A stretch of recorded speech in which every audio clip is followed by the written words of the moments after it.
আজকে চট্টগ্রামে যে আইস ফ্যাক্টরি রোডের ওখানে একটি যে সম্প্রীতি সমাবেশ হয়েছে আপনারা জানেন, এবং সেখানে প্রশাসনের পক্ষ থেকে বিশেষ করে জেলা প্রশাসক মহোদয় আমাকে নিমন্ত্রণ করেন এবং আমাকে বলেন আমার সাথে আরও 5-7 জন যে সাধুকে নিয়ে যেতে, এবং তাদের নিয়ে আমি যাই।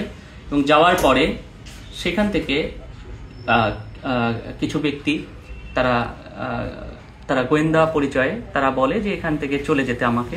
তা আমি আসলে খুবই মর্মাহত হয়েছি, বিব্রত হয়েছি। আমি এটা প্রশাসনের থেকে এটা আশা করি নাই যে আমাদের নিমন্ত্রণ করে এইভাবে আমাদের অপদস্থ করা, এটা আমরা আশা করি নাই। এগুলো ঠিক হয় না। আমি মনে করি যে প্রশাসনের দেখা উচিত যে এই কাজের সাথে কারা জড়িত আছে বা কেন তারা করছে। তাদের যদি কোনো সমস্যা থাকে আমাদের সাথে তারা বসতে পারে, কথা বলতে পারে। তো এভাবে মানুষকে ডেকে নিয়ে অপমান করার কোনো, আমি মনে করি তাদের কোনো অধিকার নাই।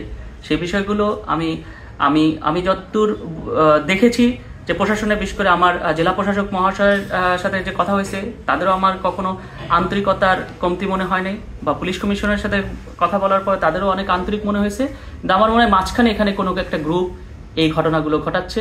তাদেরও দেখা উচিত, এবং তারা যদি চায় আমরা তাদের সাথে বসতে পারি, সবার সাথে বসতে পারি, কারণ আমরা সম্প্রীতি চাই। এই বিষয়টা আমি মনে করি যেটা হয়েছে হিন্দু সম্প্রদায়ের মানুষের মনের সাধুসন্তোষও বটেই। আমি মনে করি যে তাদের মনেও আঘাত লেগেছে, কারণ আমরা তাদের প্রতিনিধি হিসেবেই গেছিলাম। বিষয়টি ঠিক হয় নাই।